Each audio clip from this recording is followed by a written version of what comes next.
Bonjour, je suis Solange Pami de My Passion My Job. Je suis très heureuse de vous retrouver une fois de plus. Et comme à l'accoutumée, je tenais à remercier tous ceux-là qui ont déjà liké la page, partagé la page, car comme je le répète toujours, c'est ensemble que tout est possible. Alors, à titre de rappel pour ceux qui nous découvrent, My Passion My Job, c'est une plateforme qui a été mise sur pied pour mettre en avant tous ceux-là qui ont fait ou qui désirent faire de leur passion leur job et aussi promouvoir l'entrepreneuriat camerounais. Donc, c'est dans cette même lancée que nous avons l'immense privilège de recevoir la princesse du digital. Bonjour Kamada. Bonjour Solange. Comment vas-tu? Ça va très bien et vous? Ça va très bien, merci. On peut se tutoyer. D'accord, sans souci. Alors, c'est un immense privilège pour nous de te recevoir sur la plateforme. Le plaisir est pour moi. D'accord. Est-ce que tu peux te présenter au public brièvement? D'accord.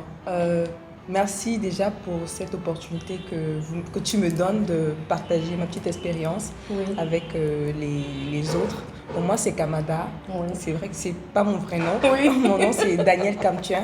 Oui. Et Kamada, c'est le nom que je porte. J'ai choisi de le porter parce que, je le dis, bref, toute personne, le nom, c'est une marque en fait. Oui. Donc, je porte Kamada comme une marque. Oui. Et Kamada, c'est qui? C'est tout simplement cette jeune Camerounaise qui a décidé d'utiliser le digital pour mettre sur pied ses services et ses entreprises. Oui. Et comme tu l'as dit, c'est tout un processus. Des personnes qui l'ont déjà fait ou qui souhaitent le faire, qui souhaitent faire de leur passion un job. Oui. Donc je suis dans ce processus-là et j'estime qu'aujourd'hui, avec ma petite expérience, je peux partager avec les jeunes qui veulent se lancer et aussi exploser aussi.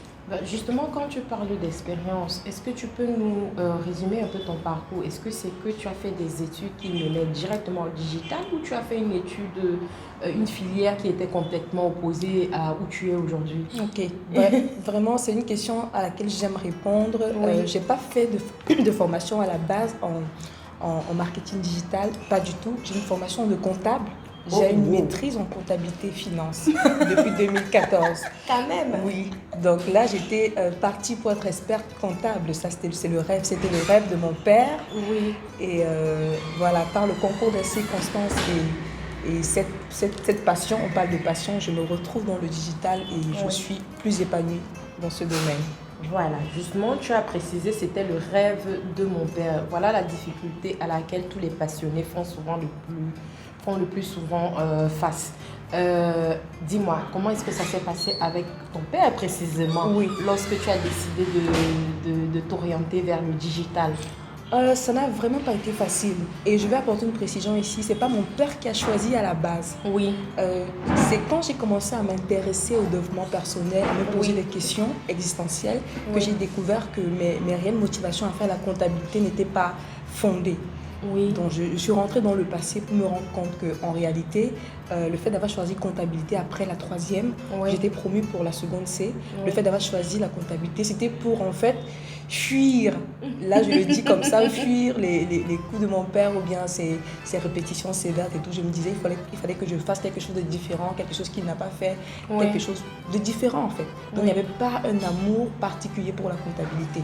Maintenant, au fil des années, voilà, quand on fait comptabilité, l'idéal en fait c'est de sortir expert comptable. Oui. C'est un peu de poids, c'est un peu un titre, voilà, il y a l'honneur et tout. Oui. Donc c'est ça, ça fait genre. La nourrit. Et ça n'a pas été facile, vraiment pas du tout. Oui. Je me rappelle, il y a des moments où mon père était très fâché, très... Et en tant que moi j'aime beaucoup mon père, donc j'étais vraiment mal de savoir que je ne peux pas lui donner ce qu'il veut. Mais cette douleur-là, j'ai pu tenir tête et ça n'a pas été facile jusqu'à ce qu'il commence à voir les résultats de, je peux dire, ma têtutesse entre guillemets. Donc c'est un peu ça. Justement, si je me rappelle bien, le coach William, dans son livre « Comment libérer les talents des enfants », la publicité vous sera faite bien après. Il mentionne justement, lorsque tu veux découvrir le travail des enfants, la plupart des parents, l'obstacle parfois, c'est qu'ils veulent vivre leurs rêves au travers de leurs enfants, ce qu'ils n'ont pas pu faire. Et moi, je pense que c'est un réel danger parce que, comme tu as dit, tu es plus épanoui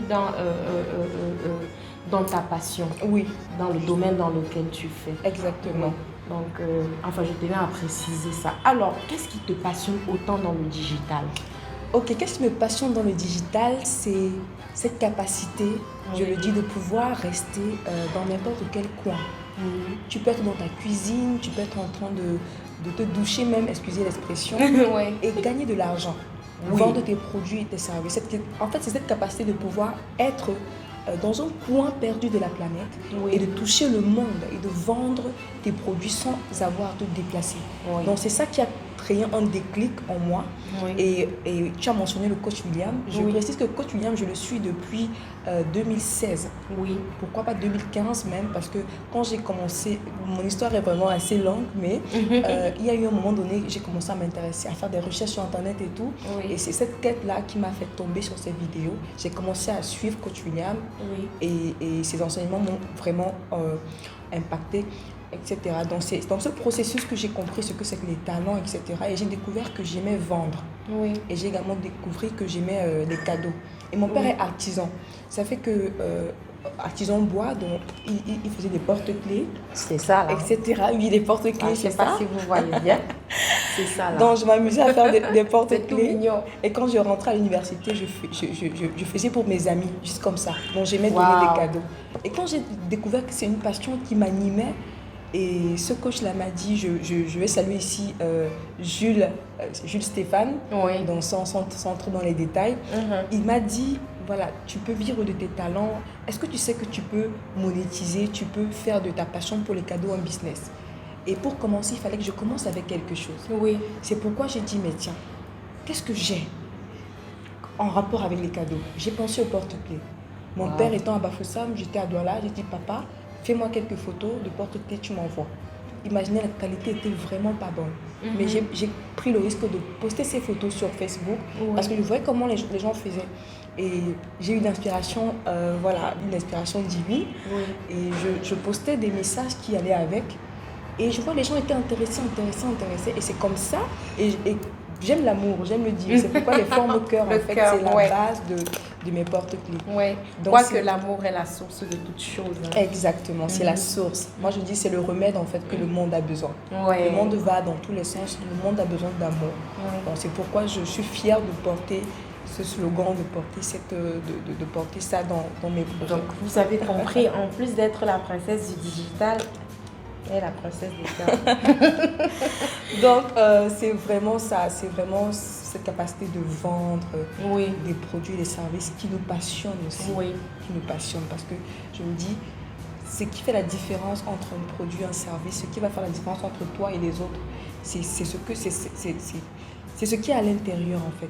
Est-ce que ce que tu fais, est-ce que ce service que tu rends, est-ce que ce produit que tu vends est lié à une passion qui te ronge à l'intérieur? Tu viens de préciser quelque chose. Est-ce que ce service que tu rends, tout tourne autour de la notion de service? Exact. Offrir un service parce que malheureusement, quelque part, on se retrouve dans un monde où les gens font des choses dont la motivation première n'est pas de servir, mais d'abord d'avoir des gains derrière la chose. Et moi, ce que j'ai pour habitude de dire, c'est que quand tu fais quelque chose, il faut le faire avec amour, tu vois. Il faut le faire en étant passionné et en ayant cette motivation que je veux servir. Exactement ça. C'est la meilleure façon. C'est la meilleure. Les plus riches, en fait, ce sont les personnes qui servent le plus. Donc ça, je l'ai appris au fur et à mesure que j'écoute des personnes qui m'inspirent. Et ça, c'est une vérité absolue. D'accord. Merci beaucoup. Alors, dis-moi, je pense qu'on est déjà dans l'ère du digital. Quelle est la nécessité précise du digital présentement? Aujourd'hui, je pense que c'est une question qui a ses réponses. Je vais prendre le cas, par exemple, de la situation dans laquelle nous vivons, qui est déjà en train je veux dire, on ne parle plus beaucoup de ça, mais nous tous, on connaît la crise qui a menacé le monde entier. En fait, cette crise a fermé beaucoup de portes, ça a empêché voilà, les entreprises ont fermé, etc. Ouais. Et le digital, en fait, toutes les entreprises qui avaient compris que le digital est une, comment je veux dire, est une aubaine, Oui. ont explosé, ont fait exploser leurs chiffres, en fait. Oui. Donc aujourd'hui, le digital est plus qu'une nécessité. Oui. Parce que ça permet de connecter le monde en étant sur place. Oui. Donc c'est important pour celles qui vendent, que ce soit le vendeur au quartier, que ce soit la maman qui offre ses services même de gâteaux. En fait, c'est une nécessité pour tout le monde. Oui. Société, personnes physiques, etc. Les États, Oui.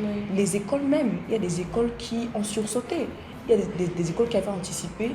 Et quand il y a eu cette crise-là, les enfants pouvaient rester à la maison et continuer à faire les cours. Oui, oui. Mais il y a des écoles qui n'avaient pas pensé à ça. Oui, oui, ça c'est très vrai. C'est quand la crise a commencé qu'elles ont commencé à dire, mais tiens, qu'est-ce qu'on fait?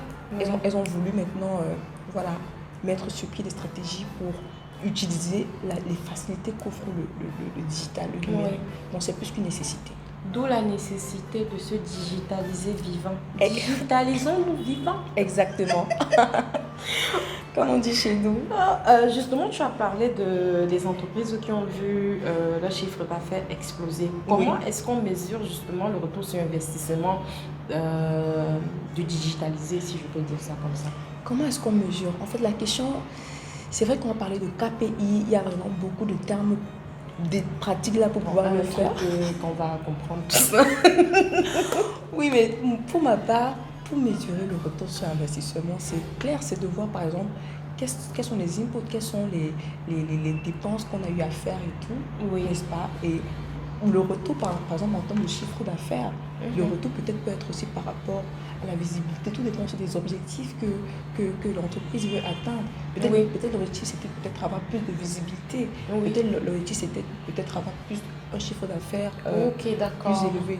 Donc, si par exemple, mon objectif en tant qu'entreprise, c'était d'avoir plus de visibilité, mieux me faire connaître déjà pour un premier plan. Le retour, c'est voilà, le nombre de personnes qui me suivent, le nombre de personnes qui... Ok, d'accord. En fait, c'est sur la base des objectifs fixés. Oui, je me dis que c'est comme ça que je peux danser, sur la base des objectifs fixés. Ça peut être des objectifs liés à un chiffre d'affaires que je veux réaliser. Je vais mesurer le retour d'investissement sur qu'est-ce que j'ai mis. Parce que sur le marketing digital, en fait il faut investir. Investir par exemple dans la publicité, investir dans des gadgets, etc. Numériques. Donc, pour pouvoir mesurer ce retour, qu'est-ce que j'ai dépensé, qu'est-ce qui est entré. Donc c'est ça qui permet de mesurer efficacement. D'accord. Bah, justement, dans ton domaine, est-ce que tu as déjà pensé à des nouvelles technologies? Bon, en fait, la question serait en fait tout simplement si tu étais donné un moyen d'améliorer ce secteur d'activité, ce serait quoi? Améliorer dans notre contexte, c'est ça? Oui, dans notre contexte.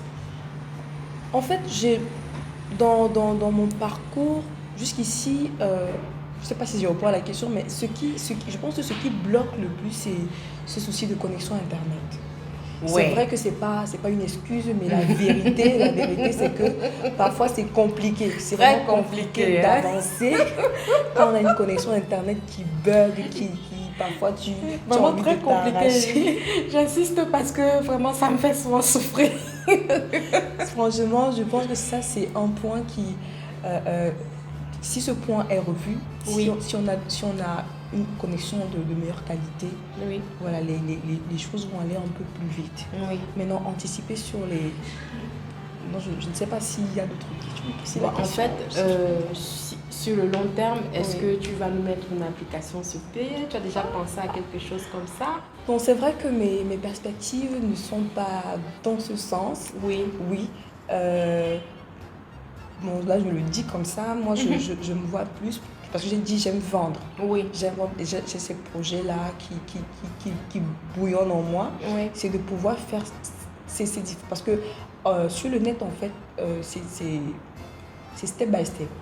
Donc, il faut pouvoir se tracer une feuille de route ou bien des différentes étapes pour arriver quelque part. Et moi, dans mon processus, quand j'essaie de voir en gros où est-ce que je vais aller, c'est vraiment me positionner dans un secteur où je pourrais vendre mes services, vendre mes produits, avoir mes propres marques, etc.